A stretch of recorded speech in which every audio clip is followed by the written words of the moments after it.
Shalom, everyone. Welcome to our third class for the conversion series. Today's topic is going to be dealing primarily with the Shabbat and some of the concepts and prayers associated with the Shabbat.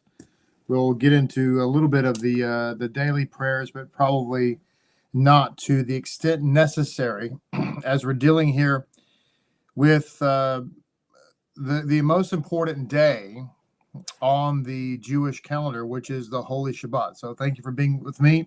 I am glad to be with you and look forward to sharing some interesting thoughts here, some overview of the halakha, overview of the idea of the Shabbat and its importance and centrality to the Jewish world. I guess we should start by saying that evidence of the importance of the Holy Sabbath to the biblical worldview, to the Jewish worldview, is the fact that it's the only day on the Jewish calendar, the Jewish week, that actually has a name.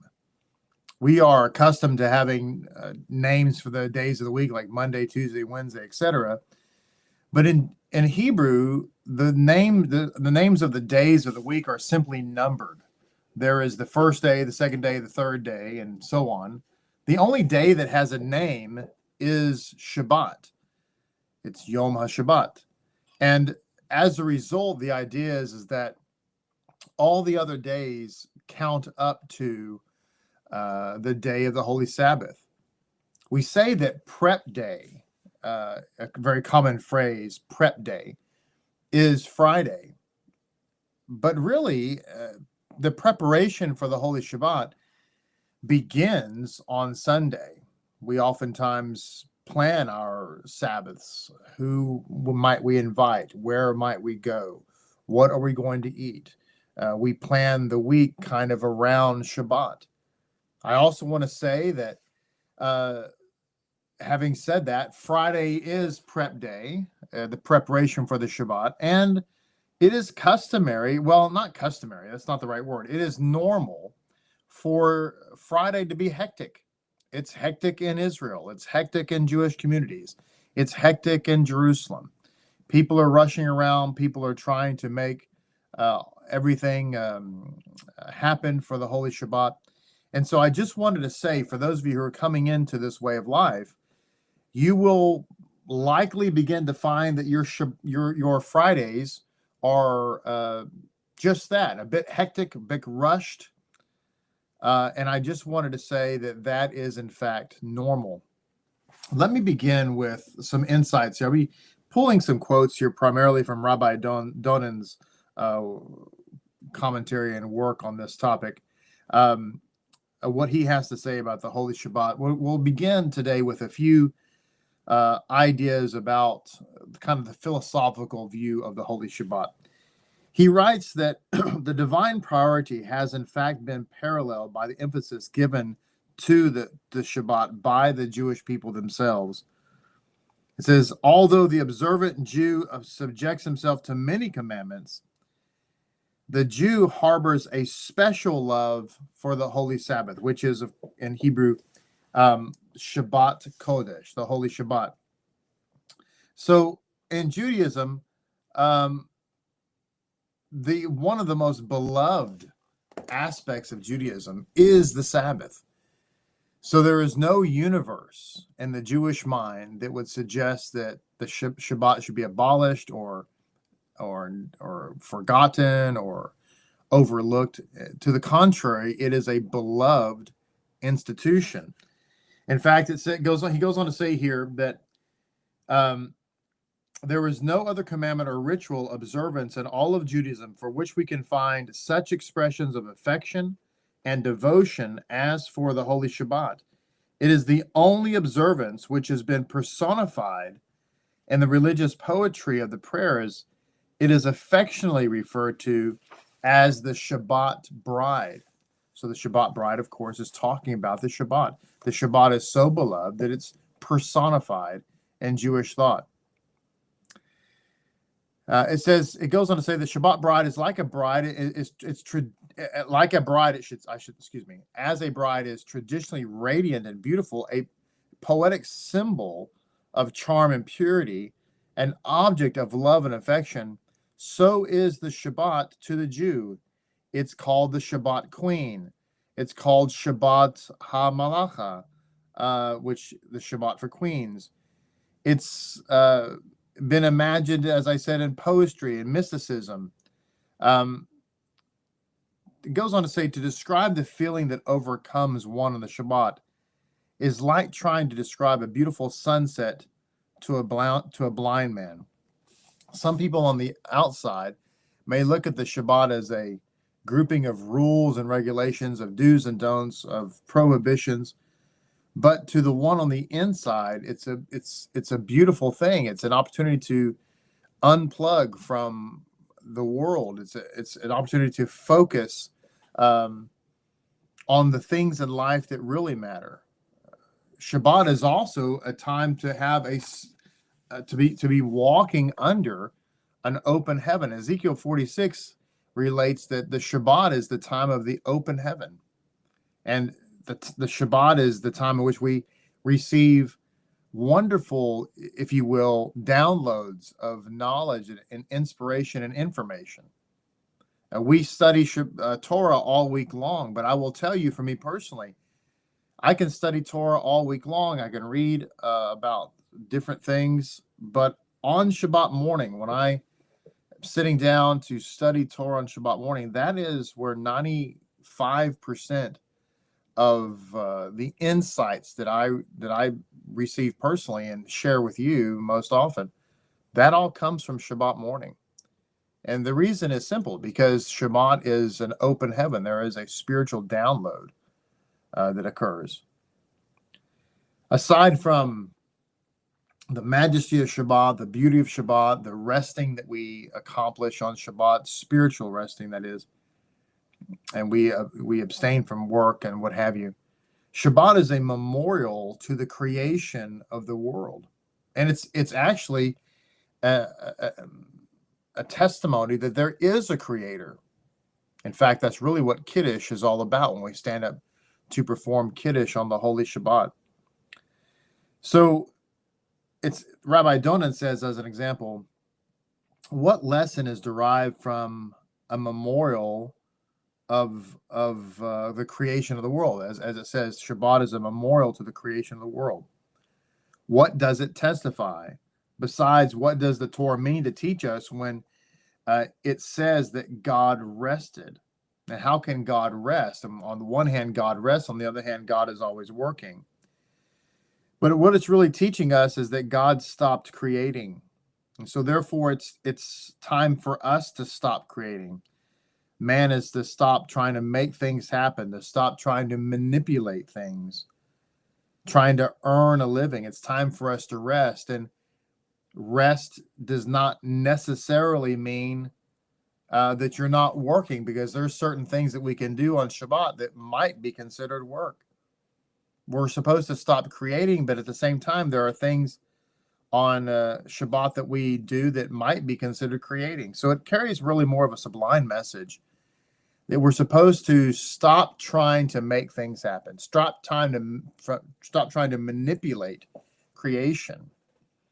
This is why you're not allowed to cook on Shabbat, but you can make a salad. You're not allowed to fry or bake, but you can make a sandwich. Why? What's the difference? Aren't both creating? You're creating a salad, you're creating a sandwich, but no, they're not the same. Because when you're cooking something, you're manipulating it, you're changing it, you're transforming its very nature. When you're creating a sandwich, you're simply putting elements that are already in their positions into an order. It's completely different. And this is what we're supposed to be doing on Shabbat. We're supposed to detach from us trying to manipulate things and simply attach to the creator of the universe, who is our source. So by desisting from all work on the seventh day, we testify that the world is not ours, that it doesn't belong to us, but actually it belongs to God, and God is the creator. We also testify that God is the source of everything. He's the one who does all the work. So we know some certain things because of that. We don't, as I just said, we don't cook on Shabbat. We don't work, as it were, on Shabbat. We don't cause others to work for us on Shabbat. Now, a little bit of light cleaning and light housework is okay. You can take out the trash, you can wipe off the countertops, you can, tidy up. You're not forbidden from washing dishes, as an example. You're not forbidden from sweeping up a mess if something, fell on the floor. Don't look at it like that, because that gets into a little bit of a stringency. But we're not permitted to work. Now, just as a little side note here, this might help people. Those of you who are coming into this way of life, it's possible that some of you have been working on the Shabbat professionally, and now you're coming to a place where you need that to change. Let me give you a little bit of practical advice for that. Sometimes employers, and I'm talking to people all over the world, but I'm particularly speaking to people in the United States. Sometimes employers will try to pressure you to work on the Shabbat, and you feel that pressure. They're not really permitted to make you work on the Shabbat in most cases. If they were, as an example, to fire you because of your religious beliefs, that would be potentially very, very problematic for them. But here's what I wanted to tell you, is that if you go to your employer, this is just an aside, it's hopefully a helpful comment. You can reach out to us privately if you have a challenge here. But if you go to your employer and you tell them, listen, I have a sincere religious belief, and I'm Jewish and becoming Jew, and I cannot work on Shabbat. And then that employer applies some pressure of some kind, a guilt or whatever. And then you acquiesce and you say, okay, well, I'll work on this Shabbat. You've blown it. I just want to give that as a word of caution to you. If at any point you work on the Shabbat, you've kind of blown it. But what do I mean by blown it? What I mean by blown it is now you cannot go back to your employer and say, nope, I absolutely cannot work on the Shabbat. It's a religious duty. You see what I mean? A Jew will never work on the Shabbat, ever. Period. Unless, and let's talk about the exceptions, okay? There are exceptions. You can work on the Shabbat if you are in law enforcement, if you're in the military, if you're in the medical field. Why? Because you're saving or protecting life. Those are the exceptions, okay? But otherwise, no. And so you can pressure me all you want, but I cannot work on the Shabbat because that's what God said to do. So I'm just going to, for those of you, because, obviously this is a conversion class, so many of you are coming in to this and you're transitioning from a particular way of life into this way of life. I just want to warn you and caution you that at any moment that you cower or bend or flexible and you end up working the Shabbat, you've kind of you've kind of proven that you're not really sincere. Not to me. I'm not talking about to me. I'm talking about to your employer. And now that's going to be a real problem for you. And I hope if you want to know more about that or how to navigate that, then you can reach out to us. But I just wanted to share that.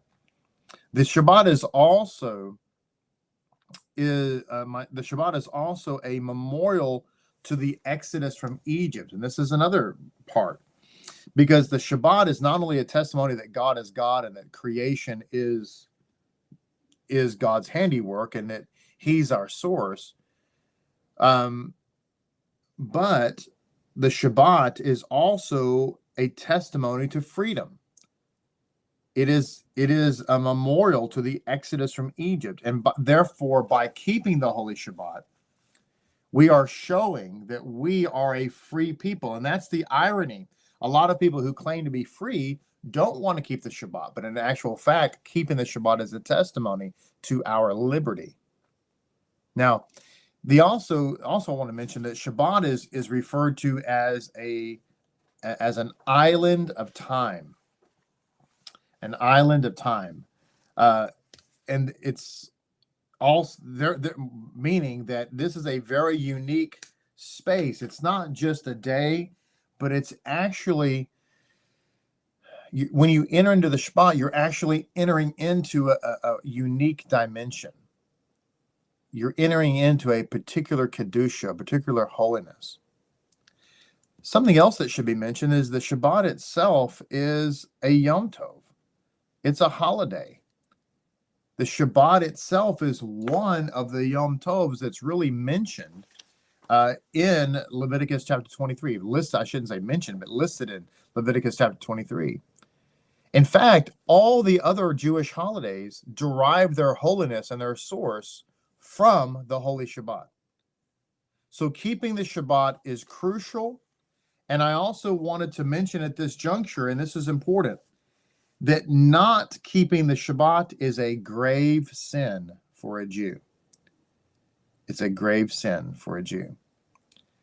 And this is something that you need to ask yourself the question as you're going through these conversion classes, is that, are you willing to be faithful to keep the Holy Shabbat, which is the seventh day of the week, and not work, not go to the concert, not go to the football game, not go to the hobby event that you have, the bass fishing festival or the medieval festival, or what do they call that stuff? Reenactments, or Scarborough Fair, things like that. You can't go on Shabbat. You can go on Sunday. You can go on Friday if you somehow you can manage it, but you cannot go on Shabbat.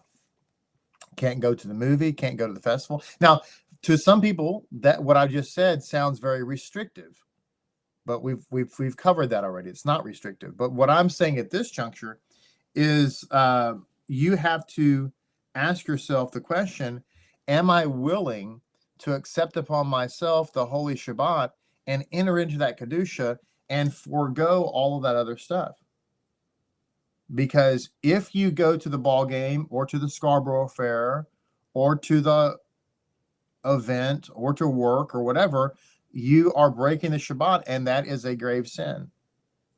And are you willing to accept that upon yourself? And I would tell you right now, if that's not something you're willing to do, if you think that you might occasionally do something else on the Shabbat, then don't become a Jew. Please don't. And the scripture tells us in Isaiah, if we keep ourselves from desecrating the Shabbat and going in our own way, then God will bless us, immensely bless us. This also, by the way, goes for the Yom Tovs, which we'll cover in another class, but this goes for the holidays as well. Certain holidays have Yom Tovs, and to everything I just said applies to them as well. So if Passover falls on a weekday, or Yom Kippur falls on a weekday, or Rosh Hashanah falls on a weekday, are you willing and able to say, I'm not going to work on those days? I'm not going to do my own thing on those days. And if you can't do that, and you don't work in you don't work in one of the fields that's exempt that I talked about: law enforcement, medical, military, fire department. If you don't work in those fields, if you can't commit to that, then I'm going to ask you right now to please drop out of the program. We will not be able to move past that.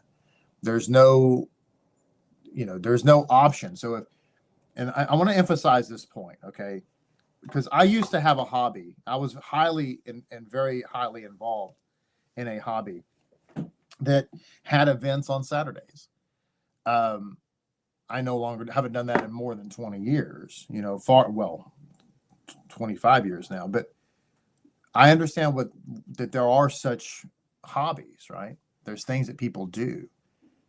And if you say to yourself, well, from time to time, we have these events, the craft fair or whatever it might be, the Bass Pro fishing event, and they occur on Saturday. Or maybe we have this sporting event that our family has to attend. My daughter's in track or something like that, and those track meets occur on Saturday. I just want to be upfront and honest with you.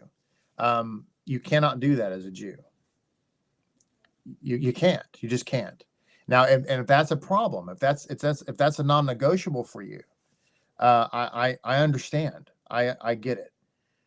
And by the way, I just want to say that I'm very sympathetic and I totally understand this. These are difficult challenges, particularly if you have children that are involved in sports, and sports are good. Nothing wrong with sports.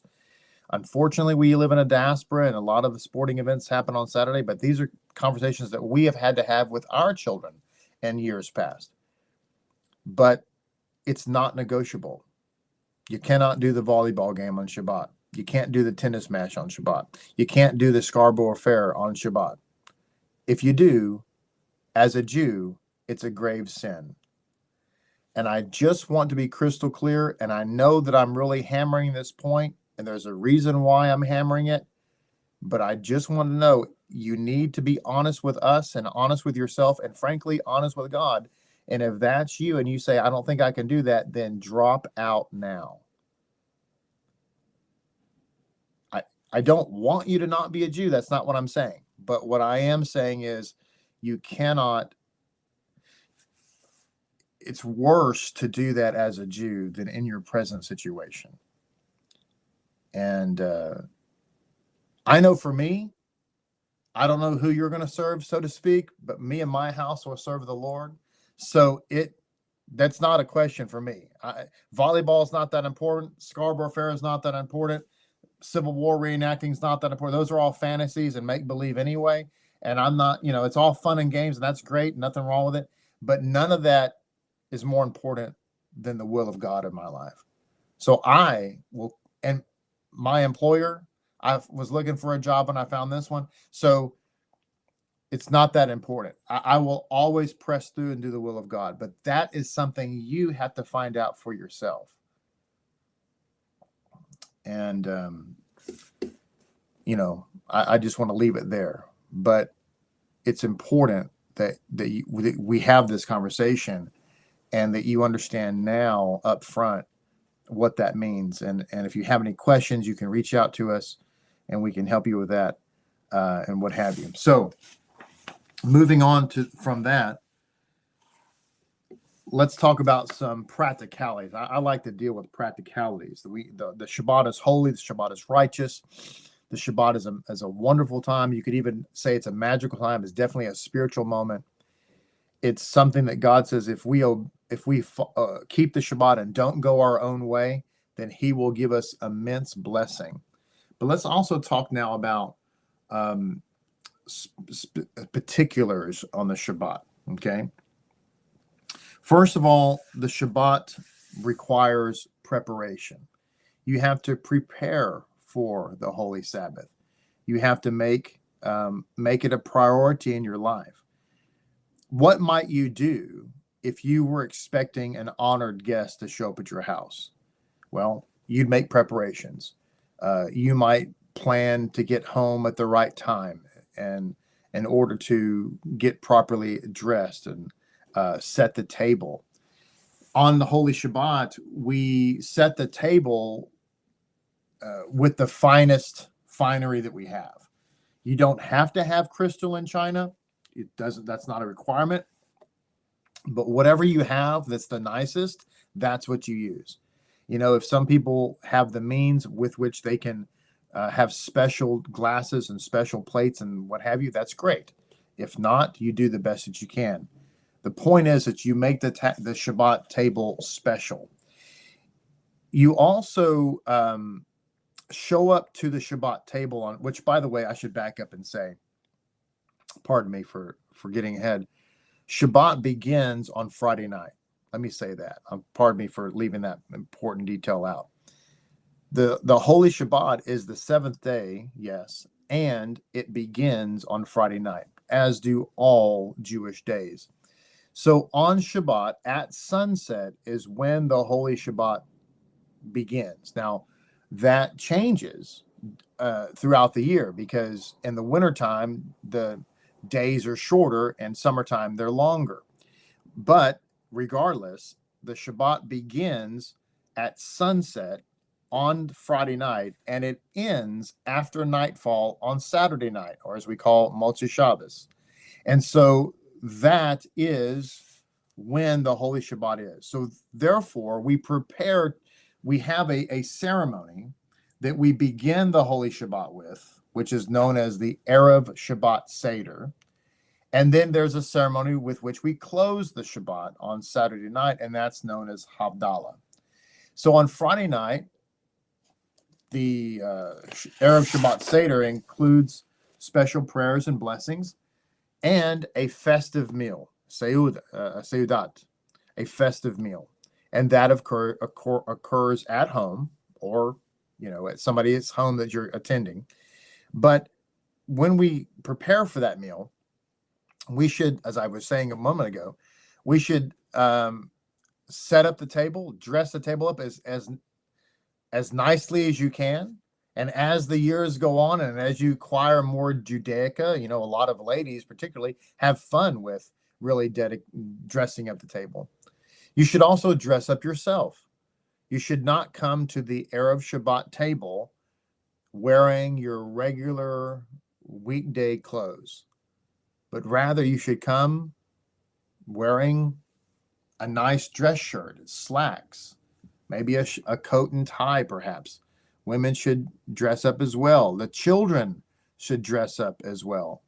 The children should be taught that when you come to the Erev Shabbat table, the Holy Sabbath table, that you should dress. You should dress as if an honored guest was coming to your home. And the children should be taught this. Even little children should be taught to prepare, to dress up, to wear something special to the table. We should make sure that all the regular chores are done. Our bed is made, we're dressed, we're clothed, everything has been cleaned up in the house. You tidy up the house, you do the vacuuming and all those kinds of things. Again, because you're expecting a holy guest. In this case, the holy guest is the Shekinah, the Shabbat bride, as it were.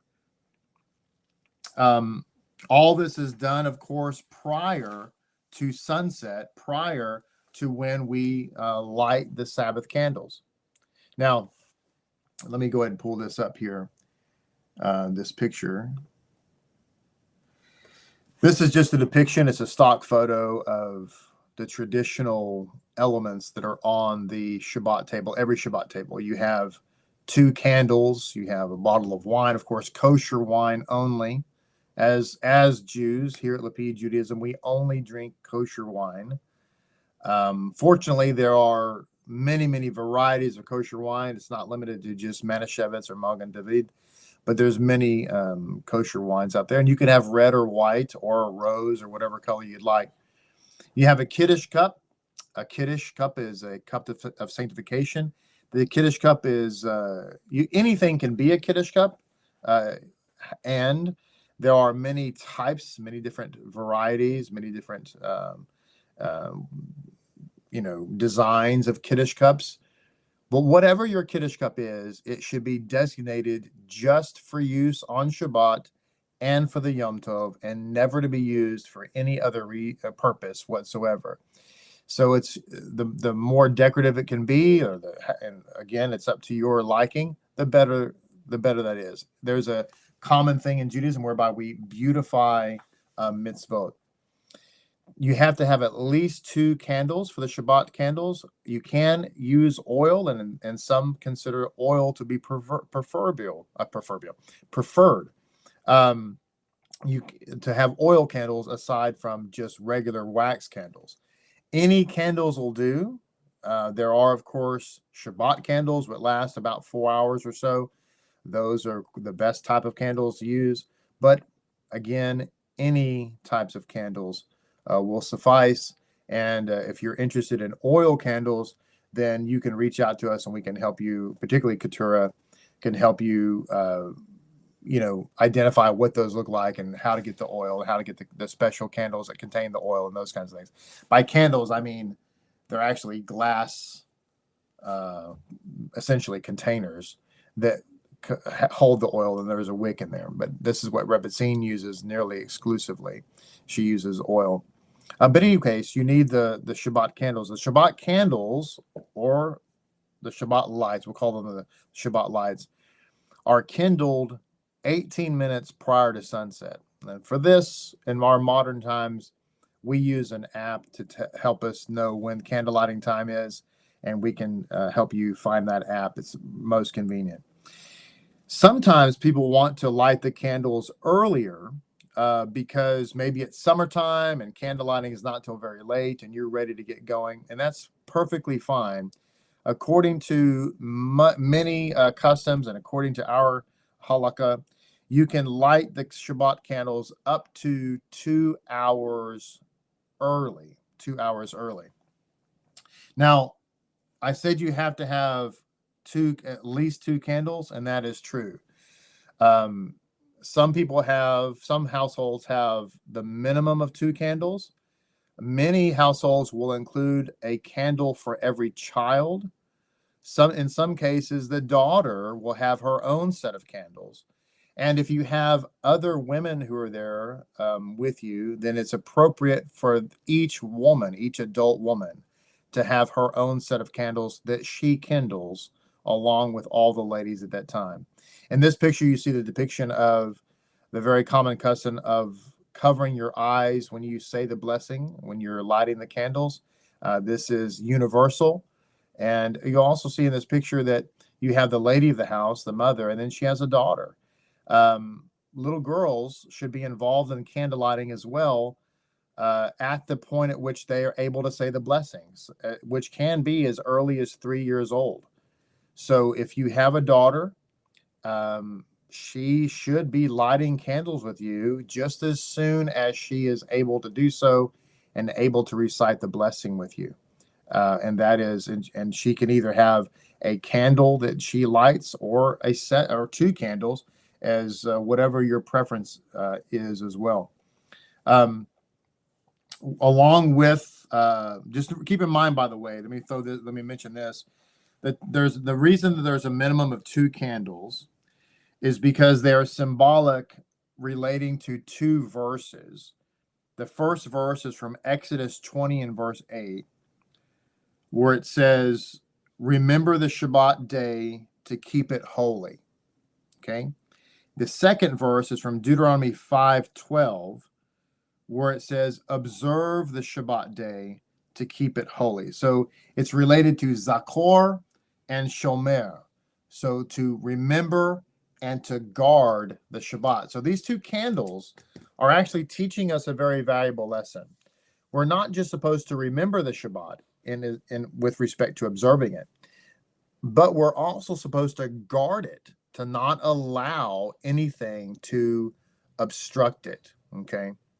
And the Rebbetzin had a good thing to mention there as well. You can use whatever candles that you'd like to use, but don't use scented candles. That would not be good as well. Something else that you need to have for candle lighting on Shabbat is a tzedakah box. And so tzedakah boxes come in different shapes and sizes and what have you. But it is customary that right before candlelighting, you put a few coins or perhaps a dollar bill into the tzedakah box, and then you proceed with the candlelighting blessing. And the reason for this is to help train us to be generous, but also giving tzedakah is considered one of the pillars of the Jewish faith, and one of those things that really kind of merit salvation and blessing in our life. All women, single women should light the candles. The woman of the house should light the candles. All ladies should light the candles. It's not really relevant if you're married or not. If you are a single man and there is no woman in the house, you should light the Shabbat candles. Let me say that again. If you are a single man and there is no other woman in the house, then you should light the Shabbat candles. The traditional blessing is spoken when we light the candles, when the women light the candles, which is the Baruch atah Adonai Eloheinu melech haolam asher kidshanu b'mitzvotav v'tzivanu lehadlik ner shel Shabbat. Okay, that is the traditional blessing that is spoken. Sometimes it's canted.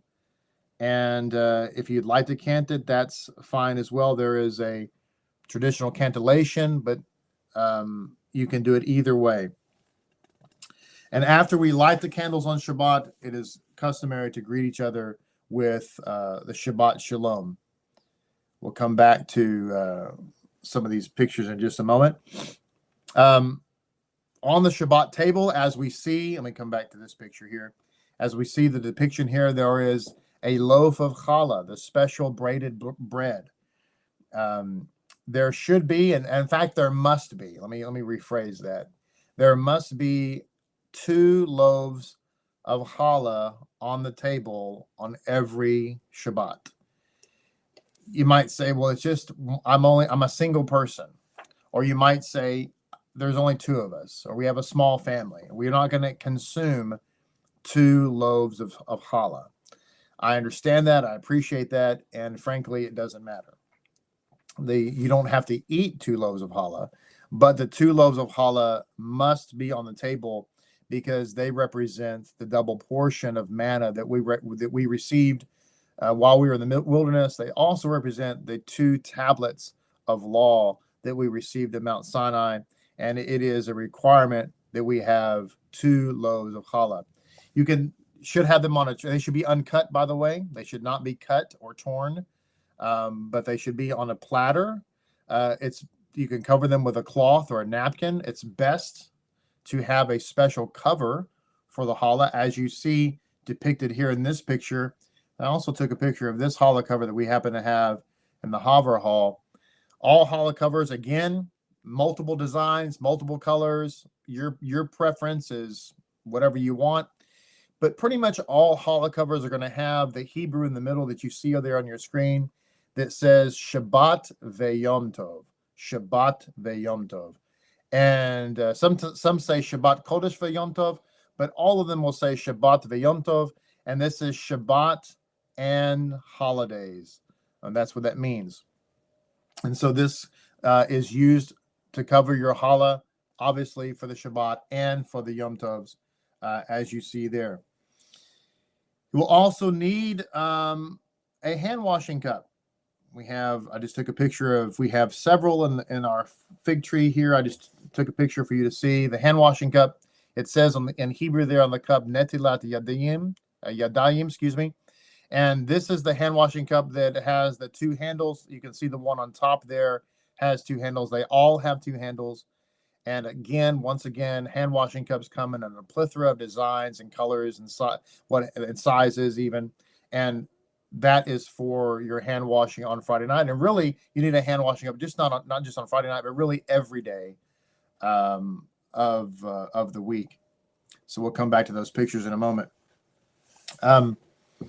This is the Friday night service. So it begins on Friday night at sunset, 18 minutes, that is, before sunset. And you really should stick to the 18 minutes. This is your buffer zone, but you light 18 minutes prior. Once the lady of the house or anybody makes or lights the candles, that's when Shabbat begins. Shmuel asked the question, one cover for dairy and one for meat? Not necessarily. But you can, if you'd like to have a one for dairy and one for meat for he's talking about the challah cover, you can do that if you'd like, but it's not necessarily required to do that. So remember that once you light the Shabbat candles, that is when the Holy Shabbat begins, and you should keep that in mind. Something that we talked about, the Kiddush cup. The blessing of Kiddush is recited. In fact, let me show you this. We have these booklets that we utilize. The family Zimmerot. In this booklet is the entire Erev Shabbat service. Everybody in Lapid Judaism uses these booklets, and everybody follows the exact same procedure, which, by the way, is just the traditional Orthodox procedure. And everybody in Lapid Judaism, no matter if you live in Australia or France or the United States or South Africa, follows the exact same procedure. Now, these prayers and blessings are found in the Siddur. We utilize this booklet because it's just simply convenient. Okay. We're not going to go through the entire service here, but I'm just going to highlight some points just for all of us to understand. If you don't have this booklet, then you can order them from Art Scroll. You can also order them from us. We keep these booklets. Now, we begin our Erev Shabbat Seder by, of course, lighting the candles, and then we sit down for the meal. And the first thing that we do is we recite the Psalm of the Parashah, which is found in your Tehillim books. More on that later. We recite the Psalm of the Shabbat, okay? And then we proceed to bless our children. For little children that are still in the home, the father would lay his hands upon the boy and speak the blessing over the sons, which is the blessing of Ephraim and Manasseh. And then he would do likewise with the daughters, which is the blessing of the matriarchs. Our custom here at Lapid Judaism is that for our children who are grown, we often speak their names at the Shabbat table, and we speak the blessing over them, even though they're not with us, and perhaps they're grown, and perhaps they have their own children. But we nevertheless speak a blessing over them. And that, by the way, that's not uncommon to do that on Shabbat. We follow that by the recitation of the Birkat HaKohanim, the priestly prayer, priestly blessing. And then we sing the Shalom Aleichem song. I want to encourage everybody to not be afraid to sing on Shabbat, and not with music. Sometimes we think about singing, we're a little bit apprehensive because we don't, not everybody can sing, clearly, right? Not everybody has that particular talent. And yet, in Judaism, all families sing. So how does that work? Are all Jews songbirds? Everybody's the Partridge Family? No. Ladies and gentlemen, singing doesn't mean that you are singing like Mariah Carey or what have you. It just means that you're singing like you would sing any type of folk song in a family gathering. Same thing with canting. There are professional cantors, and Daniel, our Hazan, does a fantastic job, and he cants the traditional melodies, and he does a lot of, he works at it, and he, even on special holidays, he will change the melody sometimes because it's appropriate with respect to that holiday. And then there's canting. Then there's canting where you're not really trying to speak a particular, or sing rather, a particular melody, but you're just simply singing the words, as it were. But I just want to encourage everybody to don't be embarrassed. Don't be self-conscious, and just sing. So we sing the Shalom Aleichem song.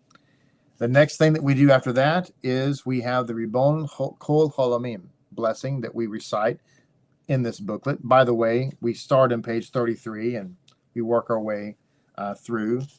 I'm quickly going through this because I just wanted to point this out. The next thing that we do after the Ribon Kol Cholamim is we have the Eshes Chayil blessing that we speak over the women. The ladies that are included in the Eshes Chayil include all females 12 years of age and up.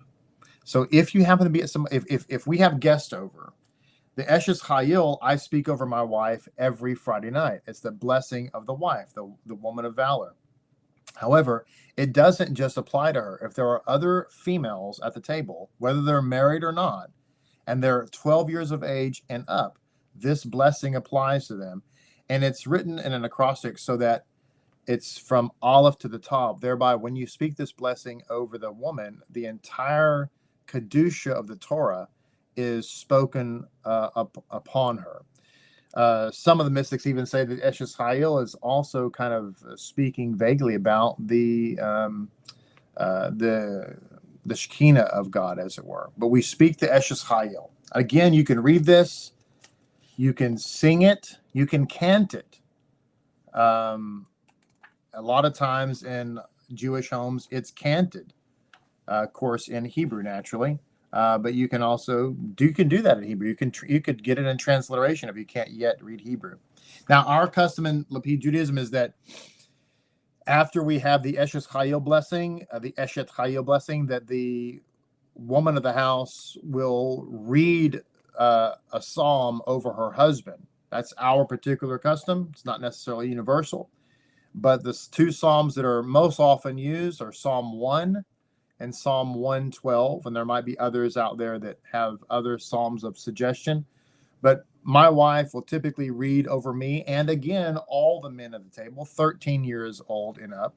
This applies to them, either Psalm 1 or Psalm 112. We follow that by the Eskinu Seudasa, which is a Kabbalistic poem that we read, and blessing and prayer.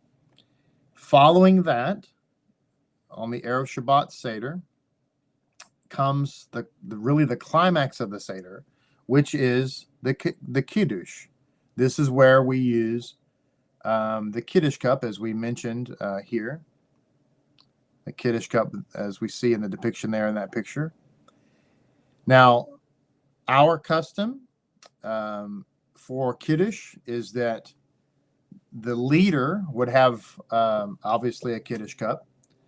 All the guests would have, glasses of wine. This is what's known as the kos shel berachot, the cup of blessing. And we would all stand together, the leader, of course, and everyone else holding the Kiddush cup. It's best to hold it in the palm of your hand, like so, with your fingers up, like think of it like a flower, like the 13 petal rose. So just hold the cup in the palm of the hand, okay? Like so. This is not a Kiddush cup, but just for depiction here, like so, like you're holding it like that, okay? Let me back up so it's not so big in the camera, like so, okay? You hold up your Kiddush cup like so. Everybody is standing, and we the leader recites this prayer. Now, it is customary, it's not required, but it's customary and very common that the leader recites the entire blessing and everyone just listens. And you say Amen at the conclusion of the entire prayer, and you drink the cup at the very end of the prayer. Okay. The prayer of Kiddush begins with a paragraph that's a recitation of the book of Genesis, the first few or the verses related to the Shabbat in Genesis. There is a phrase at the beginning of this that says, "And there was evening and there was morning." In Hebrew, this is Vayhi Erev Vayhi Boker. You're supposed to say that quietly. The leader I'm talking about, whoever's leading the Seder, says this quietly. Now, this, of course, if you're in a group of men, or excuse me, if you're in mixed company, then the leader is a man. Whoever the man of the house is should be the one leading the Erev Shabbat Seder in general. If you're a single woman, that would be you in this case. Or if you're in a group of women and there's no man, then of course, whoever the lead woman is the one who should say this. But when you start out, you say Vahi Erev, Vahi Boker in an undertone, or you can read it in English, and there was evening and there was morning. And then you recite the rest of the Kiddush. After Kiddush, after you've consumed the wine, and by the way, you should have at least 5 ounces of wine in your glass, at least 5 ounces, okay, in your glass. Your cup, whatever cup you use for Kiddush, should hold 5 ounces, and your Kiddush cup can continue to be used throughout the meal to drink wine. If you don't drink wine, you should use kosher grape juice, but whether it's wine or grape juice, it must be kosher, okay? After Kiddush, we ceremonially wash our hands with the hand washing cup I was just showing you, in a basin or in a sink, and we ceremonially wash our hands in preparation to consume the challah that we are about to speak a blessing over.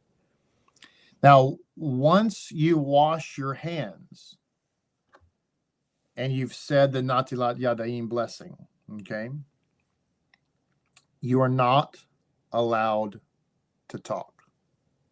Let me say that again. Once you wash your hands ceremonially in preparation to consume the challah on Erev Shabbat, you are not allowed to speak. You cannot speak until you eat a piece of the challah loaf. Okay? Let me say this one more time. After you have ceremonially washed your hands on Shabbat, on Erev Shabbat, in preparation to consume or to say the blessing of the challah, you are not permitted to speak. Okay? So once you have ceremonially washed your hands, in silence, you make your way back to the Erev Shabbat table. The bread is prepared. The leader will remove the challah cover. That's this item here. Exposing the bread. He will pick up the bread with his hands, not the tray, but the bread itself. Lift up the loaves, usually putting them together. He puts the loaves together, okay, and lifts them up. And he says the blessing. Then the bread is either torn or cut. There are special knives. There's actually knives that are dedicated to cutting challah on Erev Shabbat. But the bread is either torn or sliced, and the leader will dip a piece of bread in salt and then consume it. The sliced portions are then, or torn portions, are then put on a tray. It's very important to put them on a tray and pass the tray around the table. Don't pass the bread, but pass the tray. And of course, it's customary and appropriate that the leader, in this case, presuming that it's a husband and wife, the leader, the husband, should pass the tray to his wife first, or she should be the first one to be able to remove challah from the tray. And then she is going to dip it in salt and eat it. Everyone at the table is going to follow suit. Take a piece of challah, dip it in salt, and consume it. After everyone has consumed a piece of challah, then you can speak. Shabbat Shalom. That's delicious. That's wonderful. Whatever. but you cannot speak until you've consumed the challah. And it's probably appropriate and makes sense to not say anything until everybody at the table has eaten a piece of challah, because that might be awkward. If you've consumed your challah, you can technically talk, but then again, that might be awkward, and it might provoke someone to say something and they have not yet had their piece of challah yet. Why do we use salt? Because of the salt covenant. We dip our bread in salt because every offering that was offered on the altar was dipped in salt or had salt put on it.